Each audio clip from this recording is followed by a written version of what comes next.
welcome back to the channel, or welcome if you're new here. I'm back with another pregnancy update. My last one, I believe, let me see, was up to 27 weeks, I want to say. Yeah, it was my 6-month update. I was about almost 28. I was like the day before 28 weeks. Anyways, now I am going to be doing it's technically my 7-month update because I was 7 months. I'm currently in my 8th month. I just started my 8th month, so obviously I can't talk about like the future month. So I'm going to be going back to the past month and just talking about whatever I dealt with during that time. So I'm going to be going through weeks 28 through 31. I am 31 and 6 days today, meaning I will be 32 weeks tomorrow. The day that you are seeing this, I will be 32 weeks. So for all intents and purposes, I'm going to go ahead and say that I'm 32 weeks right now, just so that it's not too confusing. At the end of this video, I'll be showing you guys a bump date, which will be technically my 32-week bump update. That is like where we're at now. So like I said, I'm going to talk about weeks 28 through 31. All the weeks that I haven't mentioned yet. That was my 7th month of pregnancy. That is now coming to an end, and I am now beginning my 8th month. Anyways, I have my notes here. Like usual, I actually had a doctor's appointment today. It is technically my 32-week appointment, and I will get more into what happened at that after I go back to my previous weeks. So I'm going to start at 28 weeks. Like I said, 28 weeks I had an ultrasound, and she was head down at that ultrasound. I don't think she's flipped back around. I think she is still head down, but not 100% sure, but I'm pretty sure she's still head down.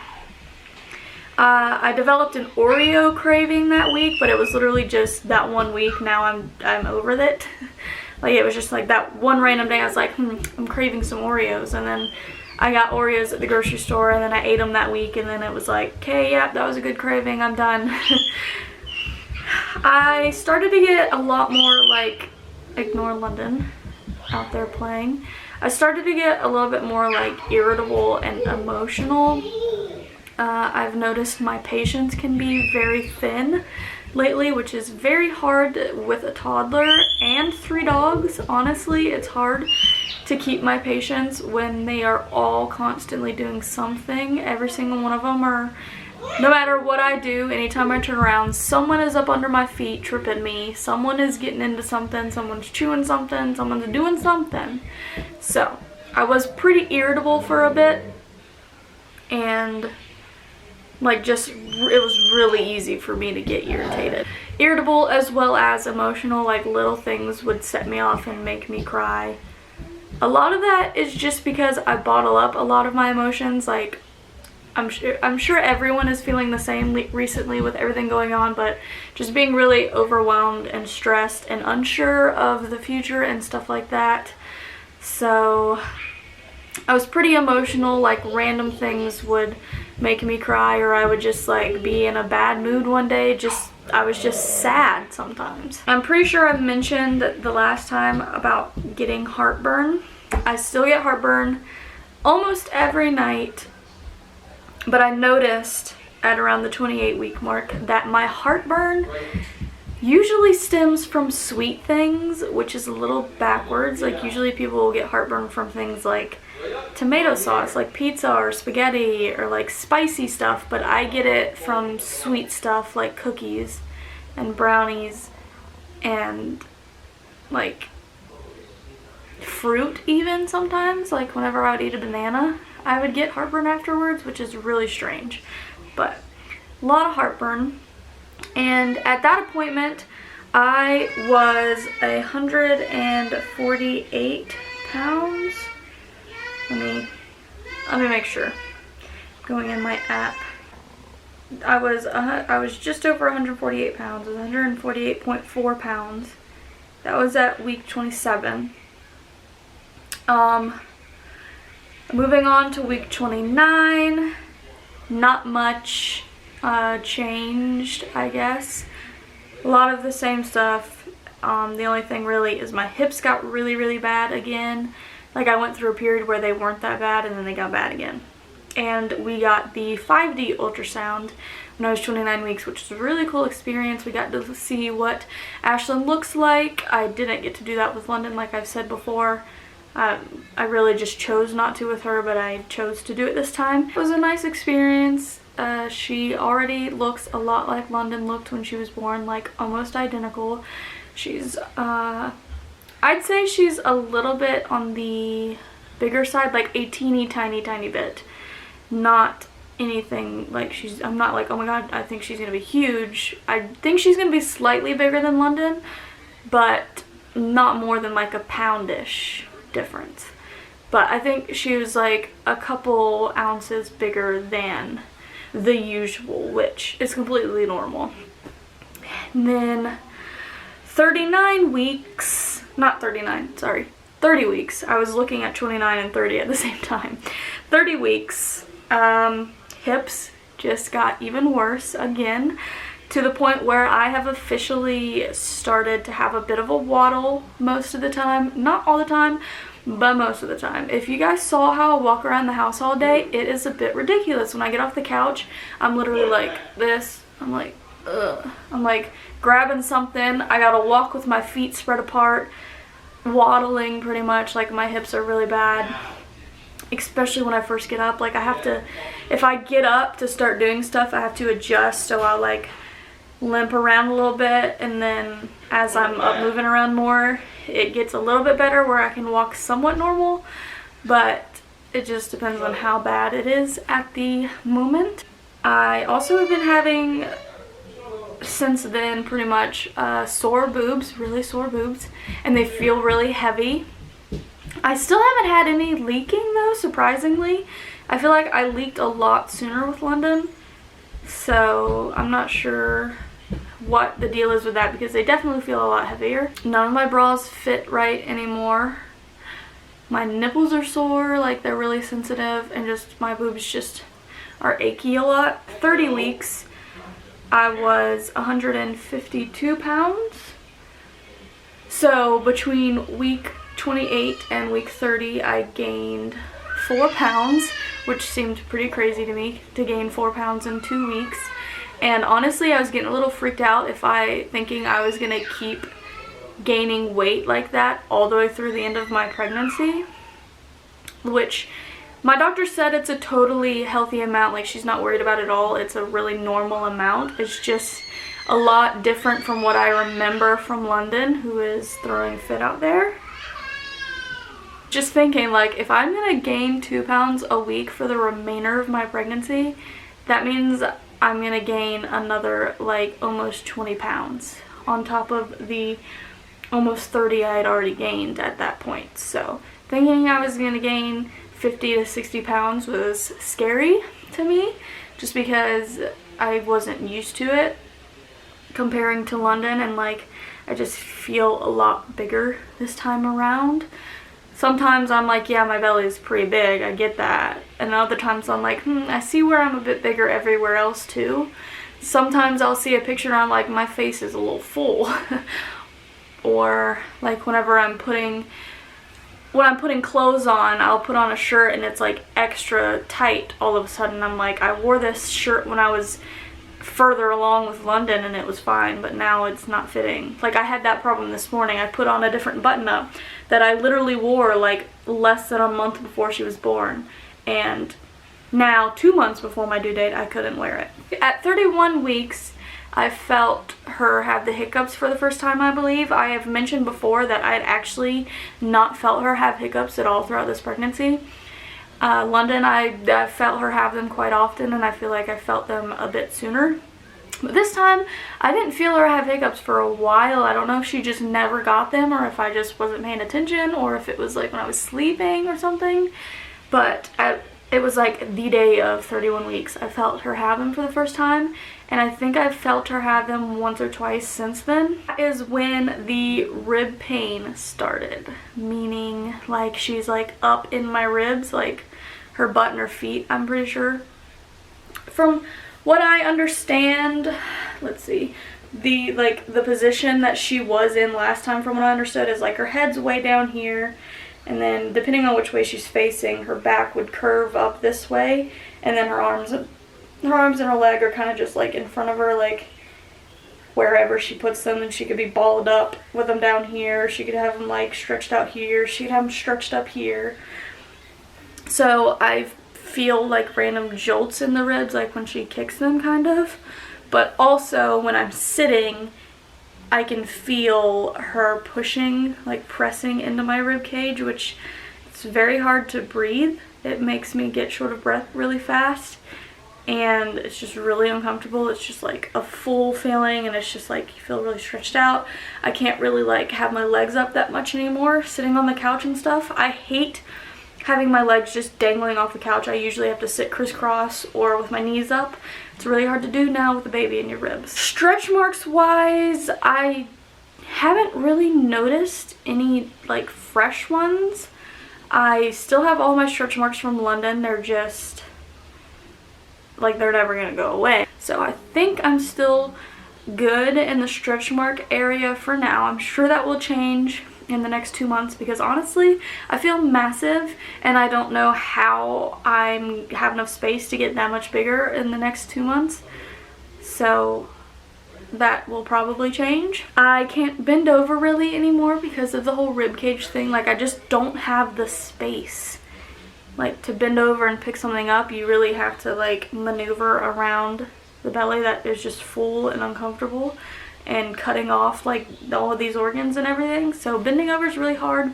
Like I was just saying, I feel like I'm just running out of room in my stomach. I have no idea how. Looking at my stomach now, I don't know how it can get any bigger, and I still have 2 months left to go.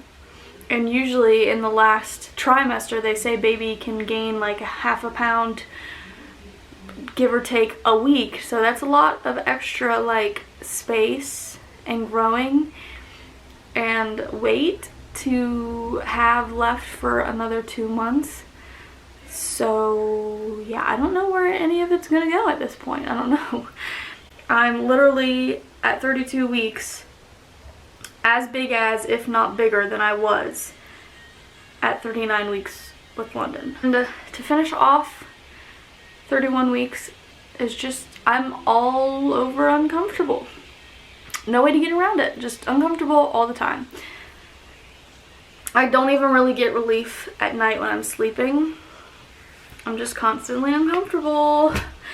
I did break down and steal the boppy pillow out of here again. I did this with London as well, instead of buying like a big bulky pregnancy pillow, because we don't have the room for that. I don't have enough space in bed for a big bulky pregnancy pillow, but the boppy works just fine for me.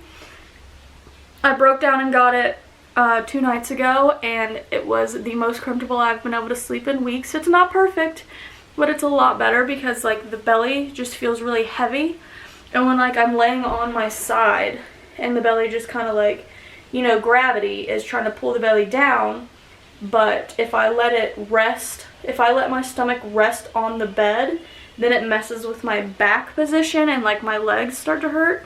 But if I lay too much on my side and there's not any like thing supporting the side of my stomach, then that just feels really heavy and weighed down. With the boppy pillow, like if you know what I'm talking about, it's like a C shape. So I literally just put my belly like on it right where that nook is, and then I kind of tuck it in between my legs, and it helps like elevate my legs as well. And it's just like a little spot for my belly to sit so that I can actually like be more comfortable at night. Now for the doctor's appointment that I had today update. It was a just regular routine appointment. You know, they just check your urine, make sure there's no protein in there, blood pressure, weight, just ask, hey, you got any questions, you have any bleeding or fluid leaking or contractions or anything, which I haven't had any issues. I've been having all my Braxton Hicks, but it's not like super painful. They're not like super consistent or anything, so it's not anything to worry about. But my blood pressure was good. Heartbeat was good. It was about 140. When they measure your stomach, I measured right on 32 weeks. So I'm measuring good. Everything is good with the doctors. I weighed it at 140. I weighed in at 153.4, meaning my weight actually slowed down a little bit, which was kind of like a relief. I'm kind of like, I hope it kind of stays like that now. Because like I said, from 28 weeks to 30 weeks, I gained 4 pounds. Then from 30 weeks to 32 weeks, I only gained 1 pound. So 1 pound in 2 weeks versus 4 pounds in 2 weeks, it's a lot better. A lot of people do say that their weight tends to stall out and slow down in the last trimester. It just depends. That is what is going on with my weight. Right now I have gained 28.4 pounds total, which is pretty average.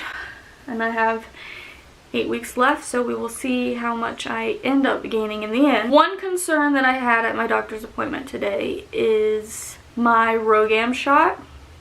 I don't know what blood type I am. I really don't. I ask so many times and then I always forget. Because of my blood type, I have to have a RhoGAM shot during pregnancy, and then I think like once you give birth they'll test the baby's blood, and depending on what the baby's blood is, they may give you another one. I had one during my pregnancy with London, and I had one in the hospital after she was born. And the thing with that is, with the RhoGAM shot, basically my blood type would fight a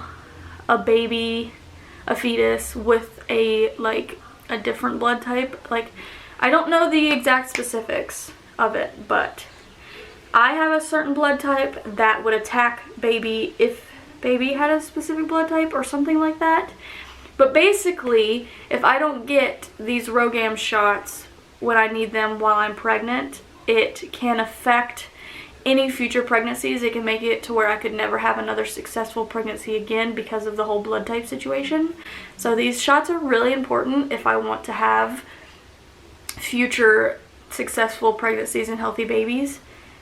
They can cause a lot of issues if you don't, basically. So I had to bring that up today because, like I said, I had one with London when I was pregnant, probably around 28 weeks, and I had one after she was born. And I looked at the doctor, I was wondering, like, do I have to have that RhoGAM shot again because I haven't had it since I gave birth? And she was like, oh, yeah, good question. And then she starts looking and she's like, you haven't had one?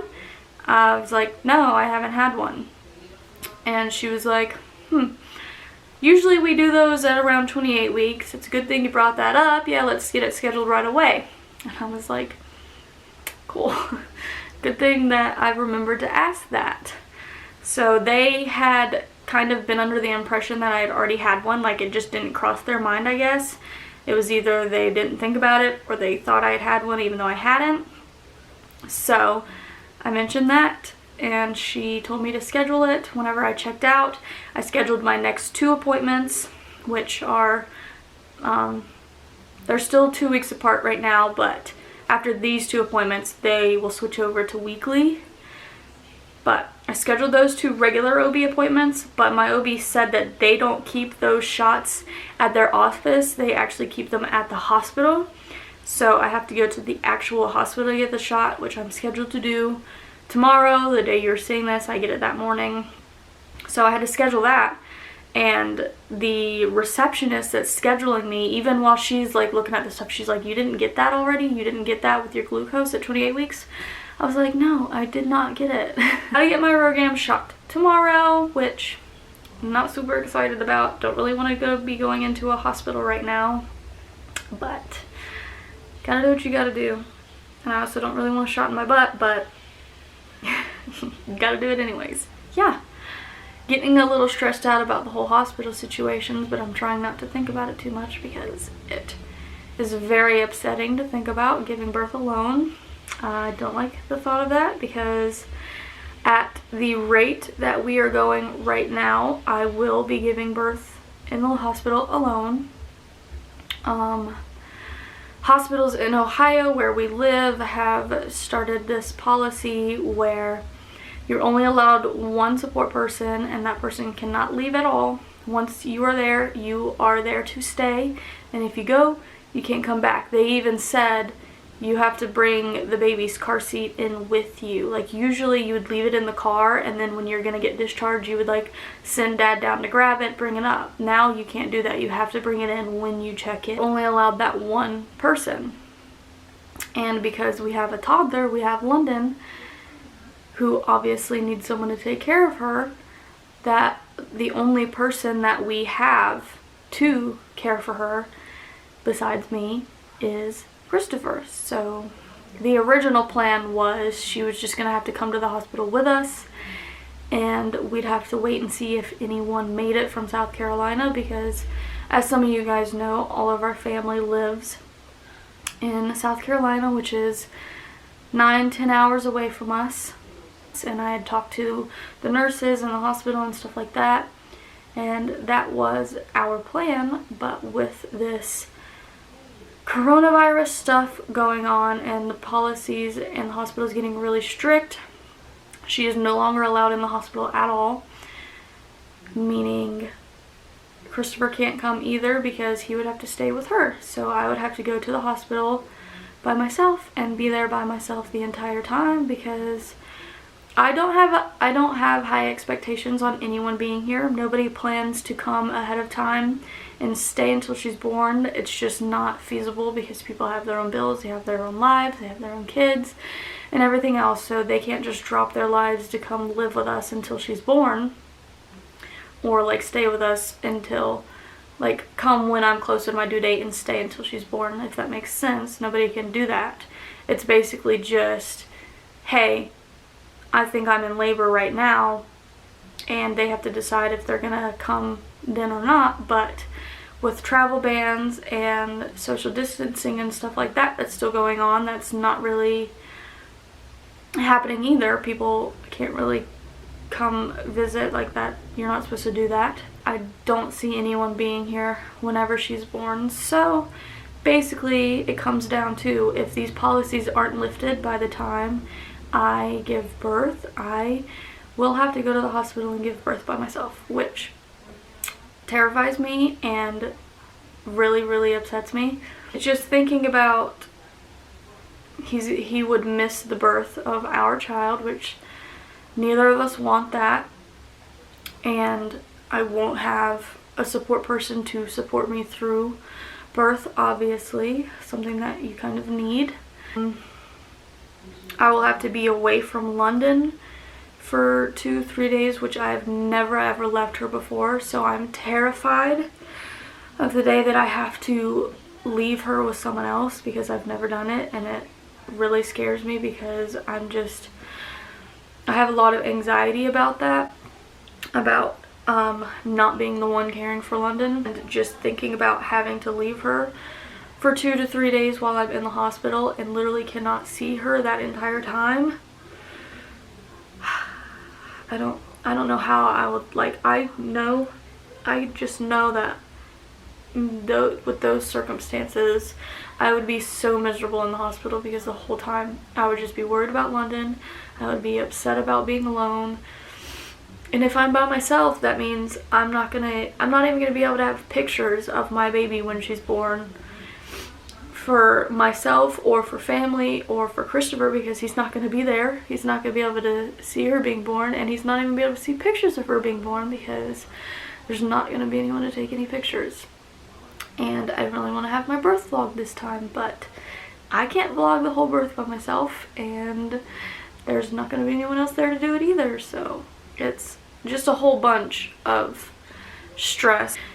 No footage, no pictures, no support person, leaving my toddler for the first time, being stressed and in a hospital bed alone and sad, and I don't want this birth experience to be completely ruined. I don't want to look back on Ashlyn's birth and all I can think about is all of the bad things. Like, I want it to be a happy time. Obviously, I want me and baby to be healthy, but part of being healthy is also mentally.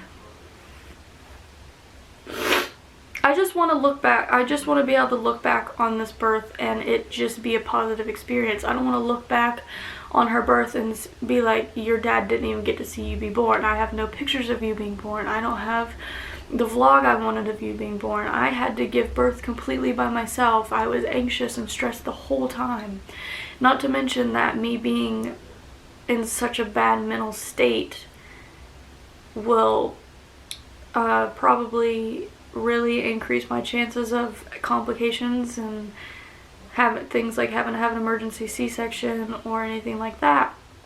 So it's really scary thinking about what giving birth during this pandemic is going to look like for me, as it is for a lot of other pregnant women out there. But yeah, I'm going to do a bump date now, show you guys what I am looking like at 32 weeks. So here's the belly.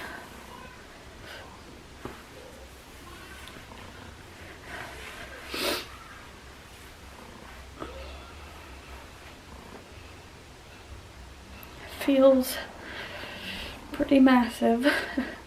My belly button's almost flat, and then whenever I'm like standing, at least whenever I lay down, it still is pretty deep, but when I'm standing it's starting to be pretty flat, so it'll be poking out soon.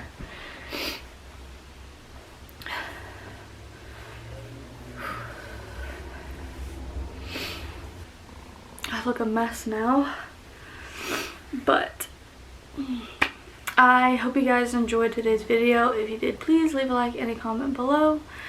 Subscribe to the channel before you go if you have not already. And thank you guys so much for watching, and we'll see you next time.